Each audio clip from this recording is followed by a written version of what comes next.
Welcome to Deal Flow. Ryan Ray here, as always. My guest, and I should say my boss, I guess, the man who drives me daily and just browbeats me to get things done.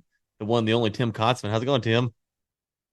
It's going well. Happy holidays already, Ryan. Yes, sir. Yes, sir. For those who are not watching or listening, Tim was shaking his head. I think when I was saying he browbeats me, he doesn't. He doesn't. He doesn't browbeat me. So, Tim, maybe do a quick introduction of who you are, what you do, and we'll get into it from there. Sure. So my background is in the land uh, portion of energy, oil and gas specifically. So I started my career as a greenfield acquisition land manager, acquiring oil and gas leases, easements for pipelines, 2D seismic, mineral purchasing.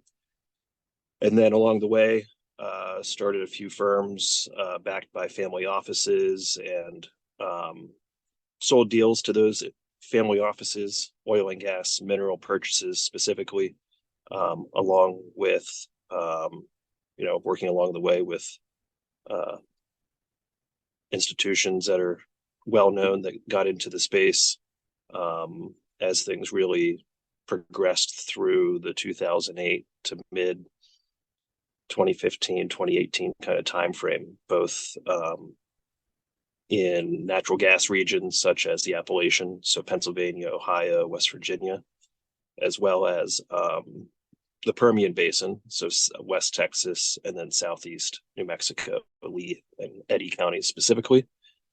Did some work down in the Eagle Ford Shale of South Texas, again with mineral purchasing, and then um, moved up to New York, started raising capital, um, friends and family, and then also accredited investors, and um, buying and selling mineral deals on a longer time frame, not just flipping deals per se, but holding them for cash flow and then exiting at a opportune time, just looking at the markets and how they ebb and flow. And then that kind of brings us to present day, where we're raising for our fifth fund, um, from accredited investors and qualified purchasers, um, looking to raise the offering amount that's registered is $10 million, and we're probably about 10% of the way there on that. So we'll continue raising for that over the next 3 to 6 months,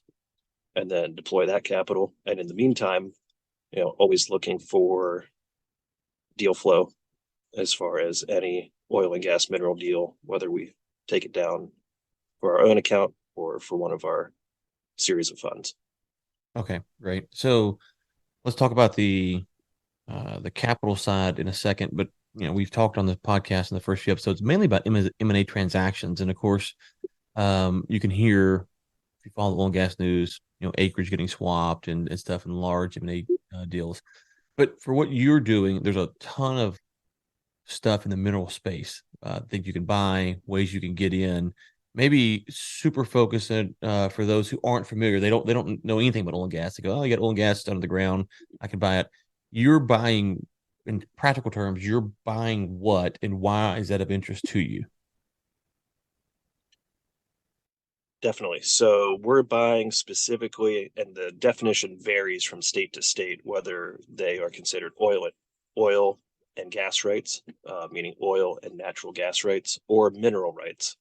The legal definition varies from state to state.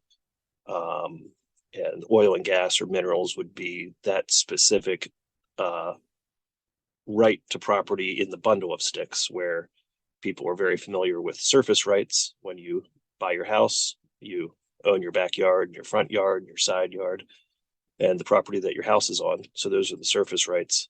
So that's what we may deal with a surface pipeline easement issue, or project. Timber rights, when maybe you own some woodland and it gets select cut, or um, you know you're developing it from time to time to optimize it, so you own the right to those trees and whatever you could do with it as far as timber rights, air rights, maybe more in more urban areas, and then coal rights. Some people, especially in the Appalachian or different coal regions, might be familiar.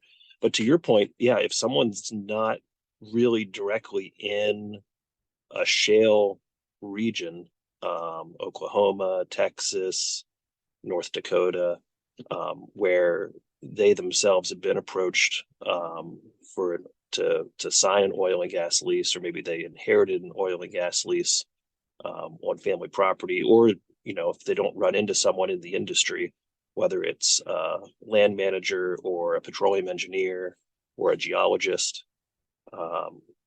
Yeah, it's kind of this niche uh, industry of land rights, mineral rights within oil and gas that, um, as I have the opportunity to speak with folks I mean, really had the pleasure of working with people on the capital side, from California to Chicago to Maine to Florida to Texas. And in California, a lot of individuals are more um, familiar with venture capital or technology, and if they're not in an oil or gas region, they just kind of didn't know that it existed. And you know lots of different analogies that we can try to use to explain it, as far as like a rental property. But the wells do come on strong and then kind of decline on a ski slope. But why we would be interested in them is, as we're kind of chasing these operators around,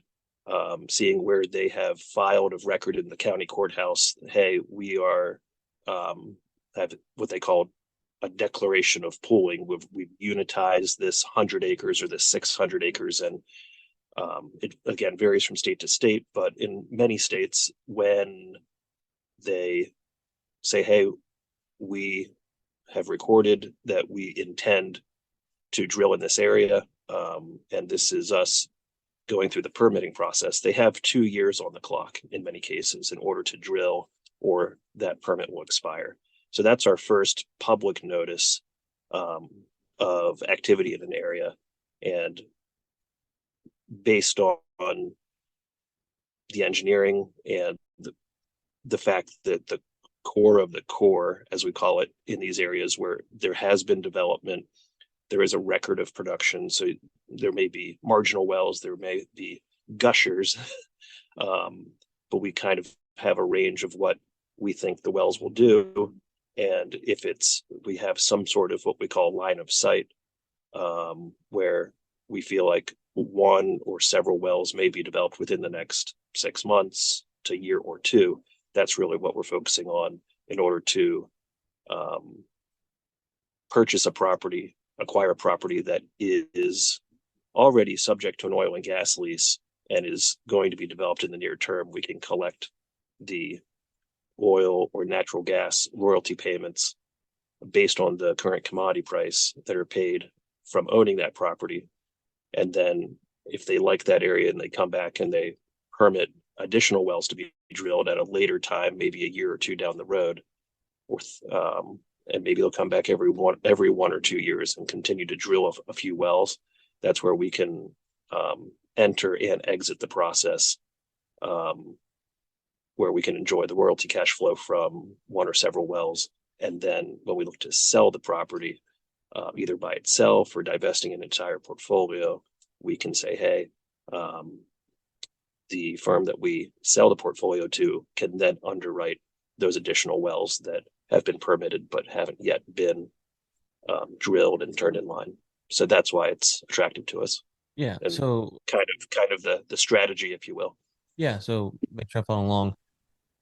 Some producer, whether it's Exxon or someone we never heard of, they go out and they find an area that they think is advantageous.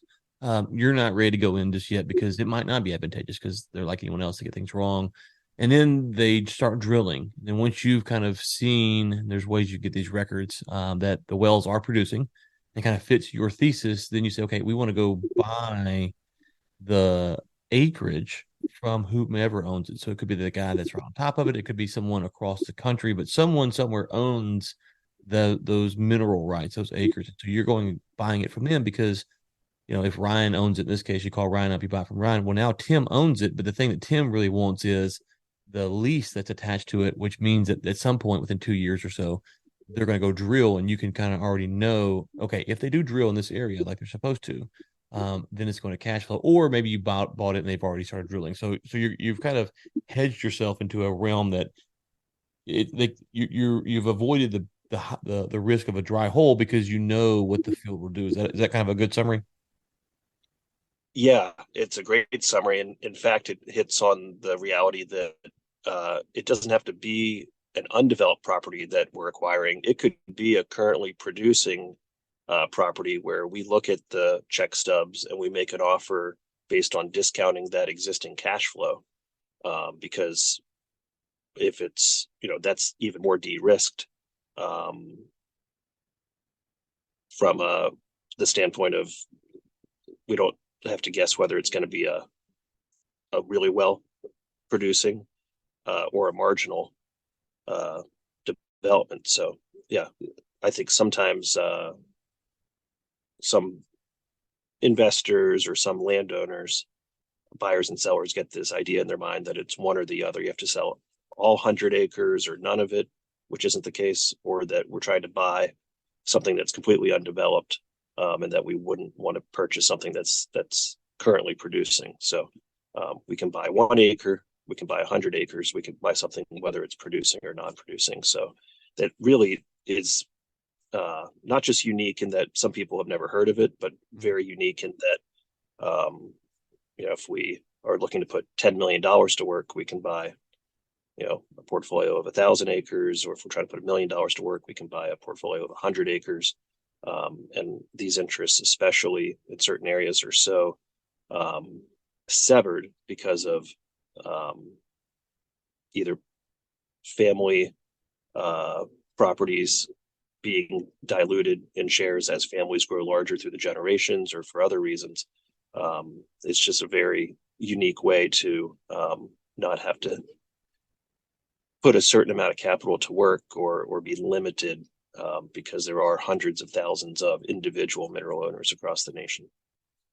And one thing that you said there, of course, if you follow the news about oil and gas, you'll hear this term, decline, decline rate and the curve rate and all this stuff about these shale wells. They ramp up and they drop down pretty quick.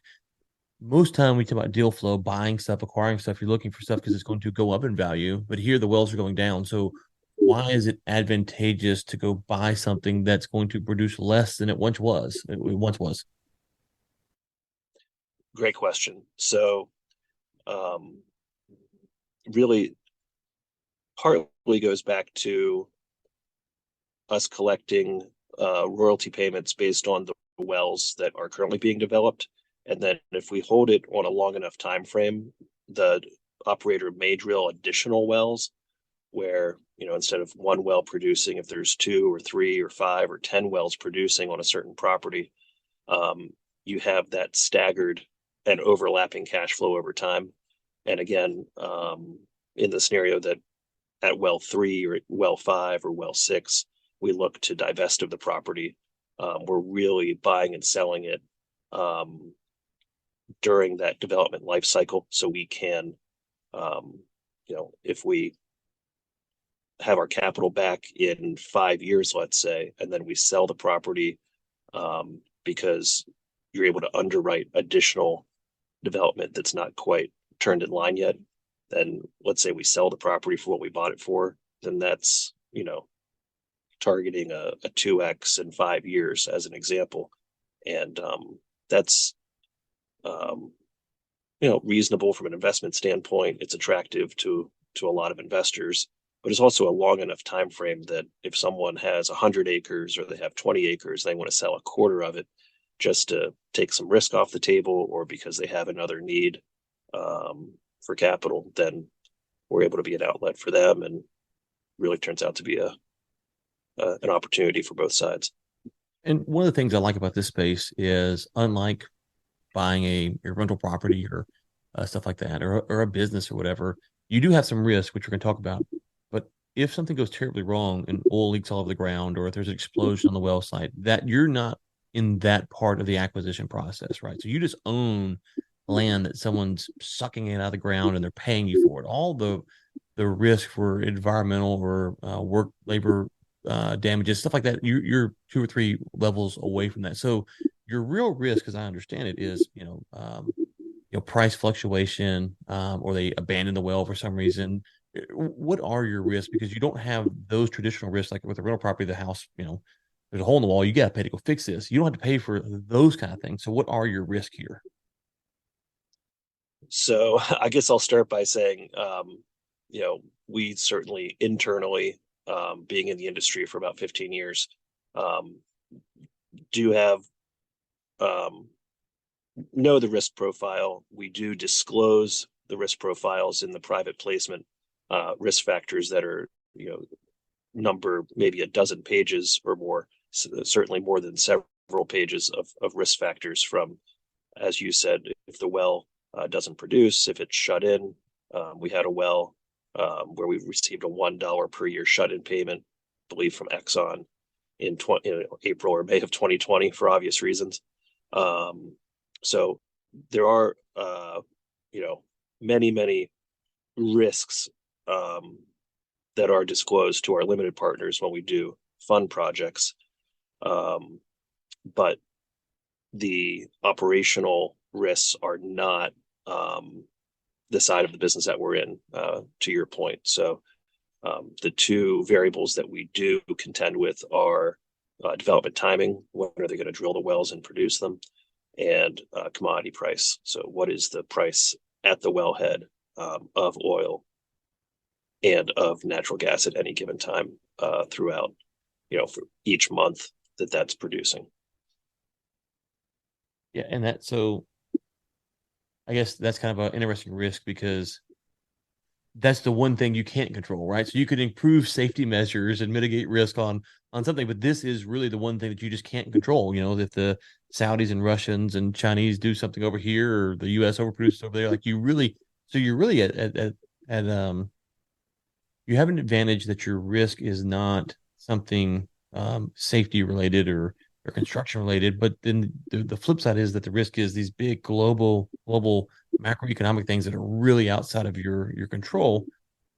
So if you're sitting here, you go, man, yeah, it's interesting, but how do I know that getting into this space, looking for deals in this space, or investing with someone like you in this space is fits my investment portfolio, my investment thesis? What is it that you see with investors that you work with, or when you decide to get in the space, like why this over some other asset class? Yeah, I guess without going into the exact return profiles, on a marginal deal versus a home run deal, it's attractive because it could be, double or more what someone might see in a traditional real estate, residential real estate, or residential multifamily strip mall sort of return in traditional real estate, surface real estate. It's also interesting because uh, no one knows what's going to happen later today or tomorrow, but um, when you look at the dynamics globally and you see OPEC and you see one thing I think is very interesting is, we do have a strategic oil reserve here in the United States. We do not have a strategic natural gas reserve. We can drill more wells, but we don't have that reserve that we can strategically or politically, dip into, so to speak. Um, so, I mean, as far as someone's investing appetite, thesis, outlook, risk tolerance, I mean, it's certainly an individual, personal decision. I enjoy, because it's such a small niche industry, just educating and talking to people about what the risks and the opportunities are in the space. And um, again, we don't know what the price of oil or gas is going to be later today, but with OPEC, with the fact that if the price does go low because of uh, some worldwide outbreak, these operators are shutting in wells and I just historically I'd just be surprised based on the historical data if oil for any extended period of time is really outside of that 70 to $100 range. And certainly that'll go up over time due to inflation. But um, you look a couple decades ago and oil was 40, 50, $60, and you look now and it's 70, $80. It just doesn't seem to on a long enough time scale change that much in the same way that the Fed targets 2% inflation. Well, the 108-year average inflation rate ending in 2021 is 3.24%. So it's just interesting what you hear in the media and what grabs headlines versus what the really long history will tell you about inflation or the price of any commodity.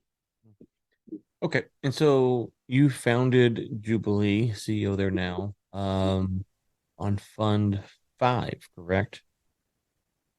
But number five, yep, we're Fund Five. raising capital and then we'll deploy that for Fund Five. Correct. Right. And so, from your when we talk about deal flow, you're looking for, I guess, deal flow on two sides, right? So you're looking to go acquire stuff, but you're also looking for people to come and invest alongside in your funds. Correct. Yep. Always looking for deal flow and looking to develop new relationships with landowners, with other mineral managers, and then establishing relationships with accredited investors, qualified purchasers, family offices, and from time to time, institutions. We may make sense to partner together on the capital side or on the deal side, just depending on what the opportunity is. So from an investor standpoint, you kind of talk about some of the risk and stuff, but there's, you know, these are people who are accredited only. Is that what you're doing right now? Correct. Yep. The current offering is open to accredited investors and qualified purchasers. So, that is who we're registered to do business with right now for this current fund. Okay, so we're sitting here 10 years from now. You said that there's kind of this uh, talk about inflation and oil and gas prices and stuff. Where are you at? Where's Jubilee at? Are we on Fund 27, Fund 10? Do you expect things to increase? More funds? Is one a year, two a year, kind of the good pace for you guys? What are you looking to do over the next decade or so? Yeah, I think we want to continue being strategic with both deal flow and capital. So, 10 years from now, maybe we're on Fund 12 or Fund 15. But the trend seems to be that as we continue to develop relationships, raise capital, and execute on these fund vehicles, the amount of capital we're raising is larger. So if we raise, a certain amount, it may take us a year or two or more to deploy that capital. So we wouldn't necessarily be, raising or doing a separate fund vehicle once or twice a year. I think the numbers of Fund 5 versus Fund 12 will probably slow down as we raise, similar or larger amounts of capital and then thoughtfully put that to work. But I see this as something that is certainly has the historical track record, and even with alternate and renewable sources of energy, something that will continue to be um, something that has a position in the marketplace for well over the next 1 to 2 decades. But um, I certainly think over the next 5 to 10 years, that's something we can keep on building slow and steady. What's been the biggest lesson you've learned, or most surprising lesson, maybe going from the in the field side, going out and kind of doing it, to being your own, having your own fund, being your own fund manager, raising capital? What's been the biggest shift there for you? I think the biggest lesson, it's a great question, by the way. I think, at least what comes top of mind is, um, some things that are on the deal side and the capital side, because it's just business and it's just life in general, whether it's professional or personal, is communication and consistency. So whether it's negotiating with a seller on the deal side, or um, not just raising capital, but investor relations and communicating, it's really having a system in place to be consistent, where if you're going to send out an update, I'm sending it out on the same frequency, the same schedule, on a consistent basis, so that people don't need to wonder, oh, is it going to be on this day or is it going to be on that day? So just clear communication and consistency, and managing some of that. So, for example, some of the wells are, or not some of them, all of the wells, whether they're natural gas or oil, are on this steep decline curve that looks like a ski slope.